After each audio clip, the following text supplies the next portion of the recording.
He's a bad man. That's a new standard for quarterback pay. Odell Beckham Jr. finally got his deal. Highest paid wide receiver in the league. An arbitrator decided in favor of sending Colin Kaepernick's grievance with the NFL to trial. There might be something to Colin Kaepernick's theory that collusion occurred. Well, I say who the starting quarterback is. I have no comment on it. 3 for me and 2 for them. Respect. He didn't judge individuals based on the color of their skin. He judged them on the work they put in and the principles they live by. Rest in peace, my friend.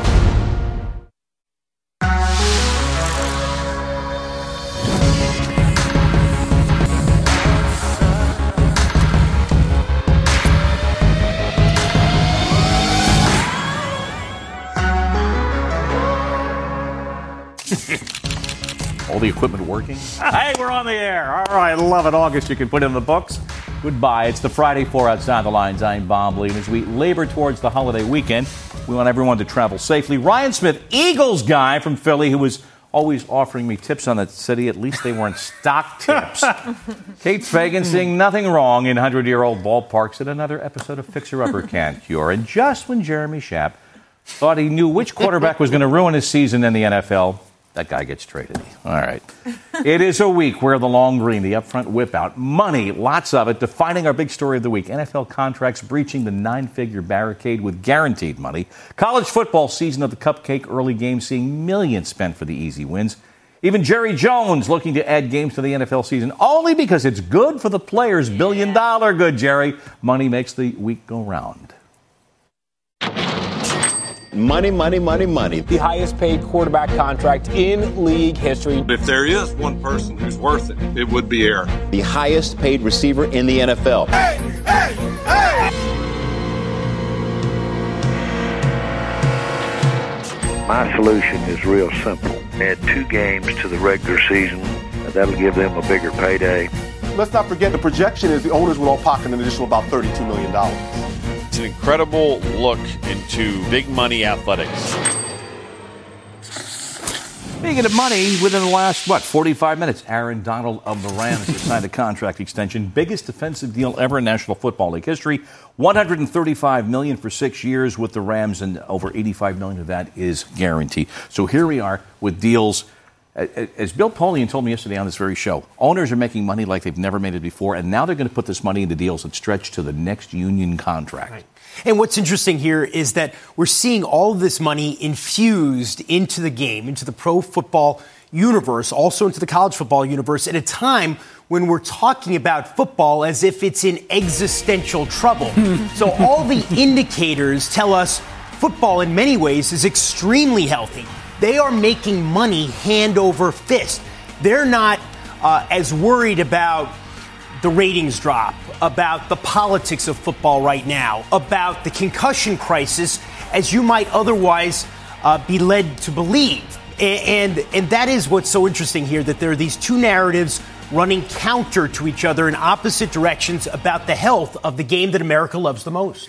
They're not losing money, and the franchises aren't going down in value. Relax. Everything's just fine. Yeah, and but you look at the deals that you see here, Aaron Donald, Odell Beckham, Aaron Rodgers, and it looks like the players are profiting too, but it's the same old story that we're not hearing right now, which is the rank and file guys are still left behind. This is still about the owners and everybody, the rich getting richer, and these deals are window dressing. Let's talk about the NFL specifically. Well, you got a rookie salary scale on top of everything. That's right. But not only that, you see these big deals and you say, well, the players are making out like bandits. How about that for fantastic? But, we still don't have guaranteed deals in the NFL. A lot more guaranteed money than there used to be. For the top right. guys, the rank and file, we are no closer to having guaranteed deals in the NFL. And you talk about some of the things happening in the college game. Those guys aren't getting paid either. It all equates to the same thing. The owners, everybody with money, makes all the money, and the usual run-of-the-mill guys still aren't doing well. Right. I mean, there's no doubt that as probably around this table, it's good for Odell Beckham Jr. For getting that kind of money, considering what kind of money the owners are making. But Ryan, to your point, to me, the concern here is the consolidation of the wealth in the NFL and in all sports too. I mean, I know the stars get paid. And not just sports. It's what's happening in society.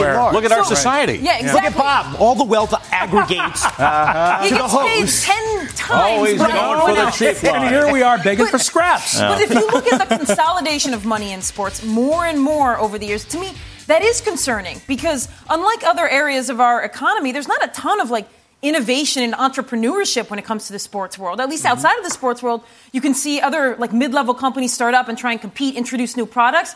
In the sports world, you even look at Jerry Jones saying 18 games. Switching from 16 to 18 games blows our minds in sports. Why? Change. We hate, money. Obviously, money as well. But money, it's good for the fans, he said, and it's going to be better for the players' health. Never. In either the newspaper or the radio, and they say, the owners are looking at like a 10-figure bonus here to Jerry.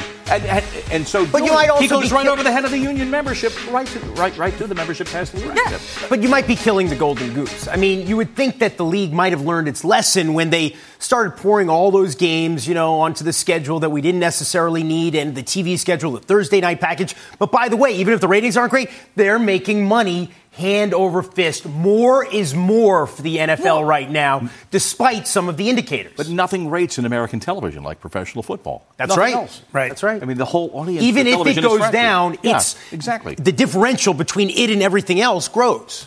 And even when you talk about the gambling money that is going to pour into the league, I mean, to me, that is also a representation of the consolidation. You think that, the backup safety for the New York Giants is going to be getting any of that money?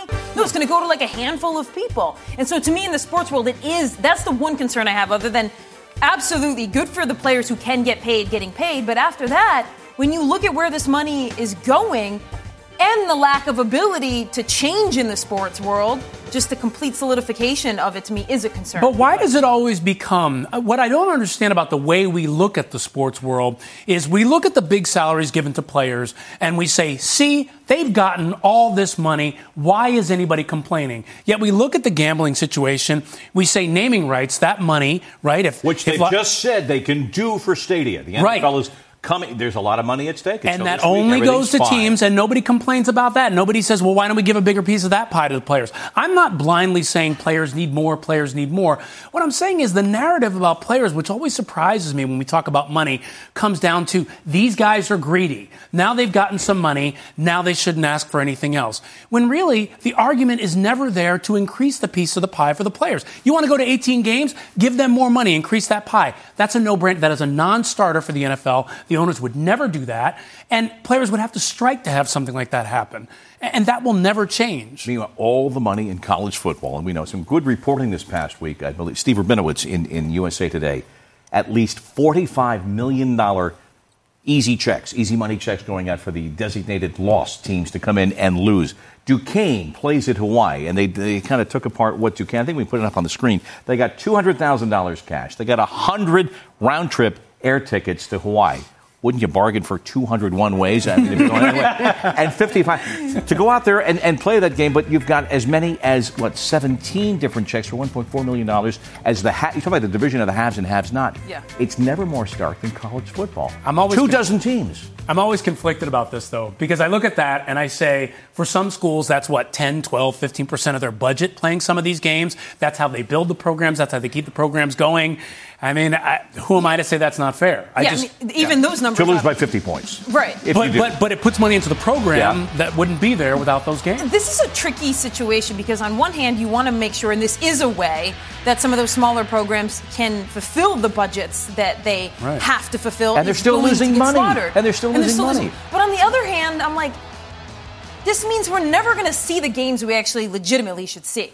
No team is booking their schedule based on we'll have more what schedule games. Actually makes sense. They'll all work out at the end. It'll work out at the end. As a fan, League owner's attorney. As a fan, it's Thank you, attorney for the NCAA. There's no natural evolution of how to schedule games. It's strictly based on, who can we bring in and pay to slaughter them? Or how can we go get paid to get slaughtered, which makes for about 80% of the games really being awful. Well, if they're not awful, they're certainly to a large extent scheduled by television networks, inclling one that I think we're surrounded by at this very moment. So the money is all out there. What?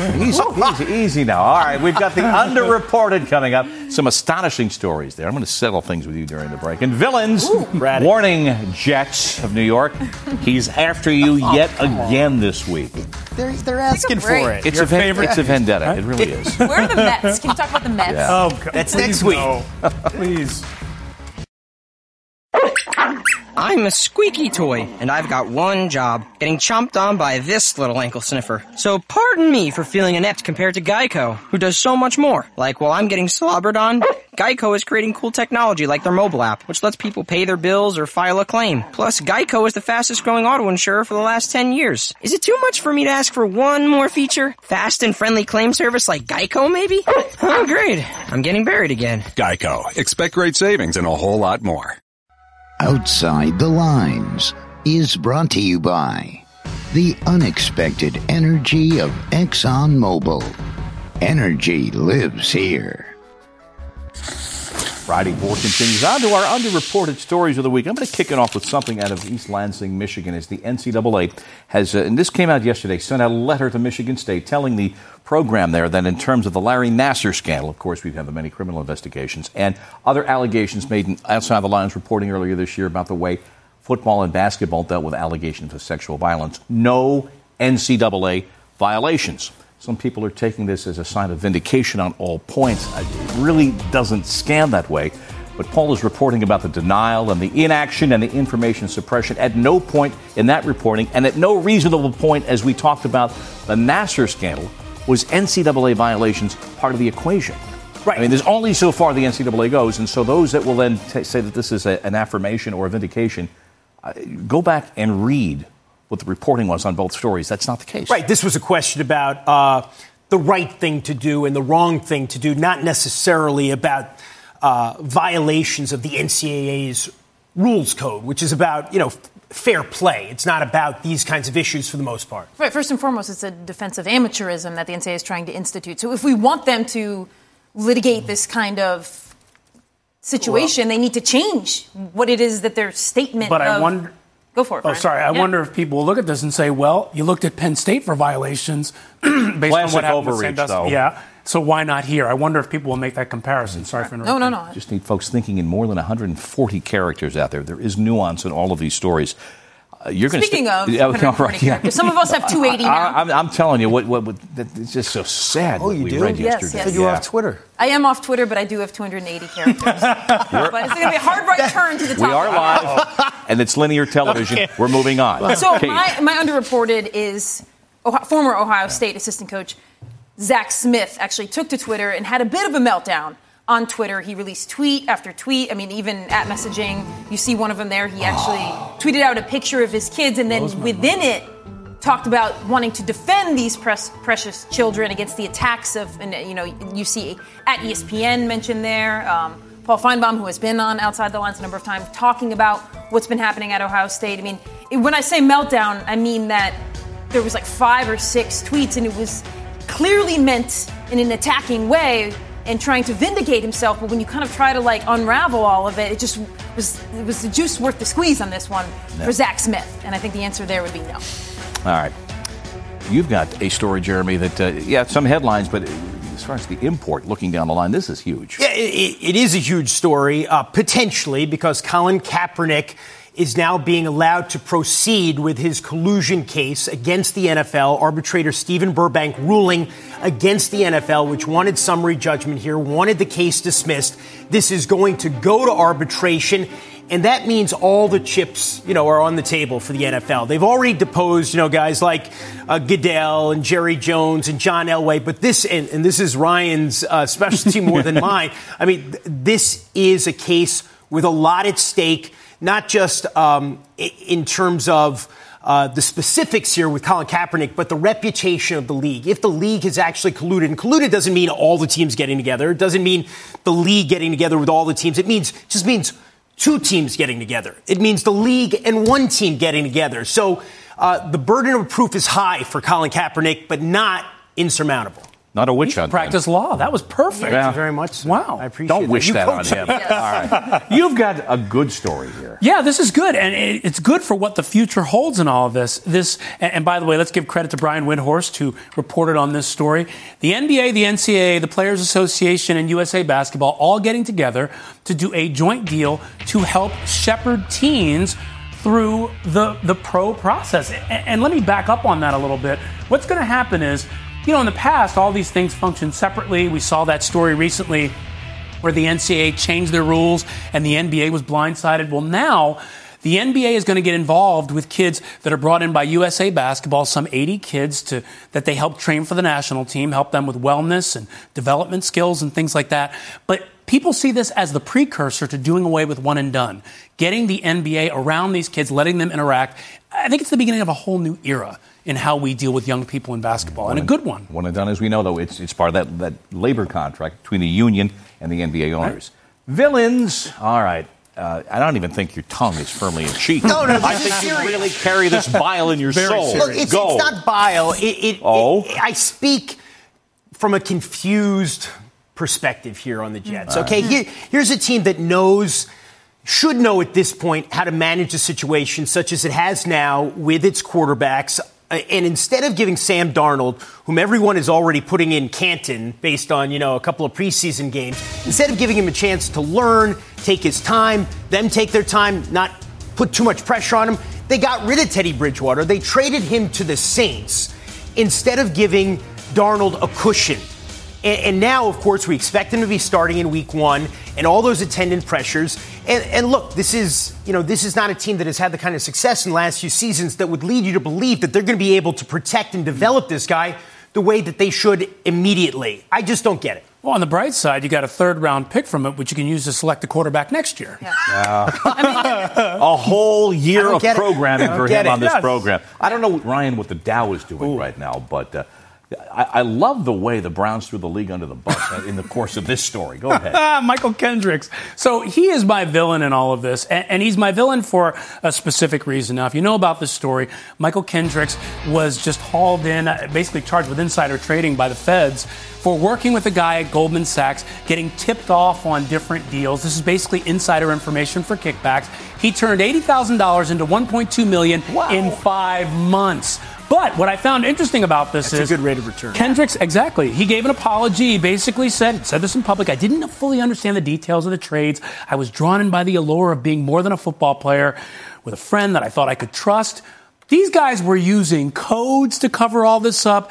He was saying, let's go on FaceTime, presumably to avoid detection. There's a little it was all bit very innocent. It was exactly. All There's a little bit of a play here, and Yeah. some of the tweets coming from other athletes were, "Hey, this is a player being taken advantage of by this investor guy." There's a little bit of a babe in the woods thing here of, well, I didn't know, and I was kind of drowned. He did admit guilt, but at the end of the day, he was responsible, and now he's looking at real jail time. Real jail time, and why the Browns signed him is another mystery. Unbelievable. Amazing. Eagles And let then him go cut bait. immediately. Yeah. Villainous. Jose Mourinho, manager, Manchester United. And here's a guy who's had such great success, but always runs into a wall in year 3. He's in year 3. He's won 1. He's lost 2. He loses to Spurs of Tottenham on this past Monday. Yeah, that's right. I love that. And there he goes. He starts out lecturing the press and then eventually starts channeling for the late Aretha Franklin. Here it is. Do you know that what was the result? 3-0. 3-0. Do you know what this means? 3-0. But also mean 3 premierships, and I won more premierships alone than the other 19 managers together. 3 for me and 2 for them. Respect, man, respect. That's what makes him so good. That's why the world in world football just fractures on this guy. But it's year 3, and you set your watch to it. It's going to blow up. All right, who you got? Phil Hughes, former New York Yankees pitcher, took to Twitter. And speaking of respect, he threw some disrespect at Wrigley and Fenway. Now, see, he's actually quote tweeting his own tweet here, if you guys notice. Tell me your most unpopular opinion. To which he quote tweets and says, okay, here's mine. You ready? Beyond the history, Wrigley and Fenway suck. Now, Twitter arson. That's the most ridiculous thing. You know what? I mean, I give him there's credit. a lot of unpopular opinions out there. Like, I think oatmeal raisin's the best cookie ever. Like, that's not the one he threw out That there. is not the He best threw cookie. out Fenway and Wrigley. These are untouchables. I don't care if your player experience is subpar because of the historical nature that isn't upgraded, but the fan experience in Wrigley especially, you guys are going to go after Fenway, and I see Jeremy there. You don't touch these two, okay? History trumps all when it comes to this. Fan experience is awesome at Wrigley. Look, I'll let you do Fenway. Neither of them is the Polo Grounds. I mean, when they tore that down. Bring back the Polo Grounds. When they tore down, like they get all the How many credit games because did you go they there? survived. There were not many. Not many, no. But when you think about the team, it's just. He's right. It's one thing to go as a fan, though. It's another thing to work there 81 Right. games a year. There's a big difference. All right, coming up, we've got our heroes this week that include a man who exemplifies this term perfectly and a guy who's written the most effective one-sentence email in history. Coming back, Love that. Phil Hughes treats himself in the first person there. Quote tweet. Yeah. ABC's college football Saturday afternoon, starting with Washington and Auburn, 3:30 Eastern. Then on the evening, Louisville and number 1 Alabama at 8 Eastern, all streaming live on the ESPN app. As we begin to think about putting away our playthings and toys here, hero of the week, Mr. Schaap. My hero of the week is our colleague Nancy Lieberman, the Hall of Famer, who led her team, the Power, to the Big 3-on-3 championship in the second season of the league, proving again, as she has so consistently for the last 40 years, that women can do anything in sports, and she's just an inspiration to so many people. Congratulations, Nancy. The power of language, Kate. Yes, my hero is Zlatan Ibrahimovic of the LA Galaxy for sending what is the best mass email that I have ever seen. Now, usually we don't like mass emails, but this is a message from Zlatan. Dear Patrick, or insert your own name there, you will renew now. Now, this is in keeping with Zlatan's energy since he's been in LA. But the point is, he is a hero for turning mass emails into comedy and for actually executing a perfect one. Speaking of soccer, Yes. This is Twitter. You're all Twitter. I'm all social today. 2 soccer heroes this week. Yes, Clint Dempsey retiring at age 35. Give this man credit. Tied with Landon Donovan, the most national team goals in history. Great on the Premier League. Let's just say, arguably, can we say the best U.S. player of all time? He's certainly Claudia Reyna, Casey Kelly. Yeah. But I tell you what, his He's in the mix. brashness, his enthusiasm, his love for the game, man, we're going to miss him. Yeah. Quiet man, always got it done. My hero, John McCain. Yes, certainly the nation's recognizing for all the classic and profound reasons he is a hero. But those of us in sports media remember a true fan. Remember the president races at the Nats, the Nationals games? Well, Senator McCain, a huge devotee and fan of TR. And he also, a bit of a ham, worked with us on this piece recently a couple of years ago. In paying a lot of attention to the fact that one of the truly great presidents in history has never won a race. I am outraged. And that's why I'm calling for congressional hearings to right this horrible wrong. I mean, anybody who ever spent time with him, and a number of us here have, just recall a gentleman who was so giving of his time, a true sports fan, and yes, truly in every profound sense, an American hero. And TR would win, I think, subsequently. He has won finally. We'll see you at E60 Sunday morning. Next up, the big new contract in the NFL, NFL Live. We'll see you next week.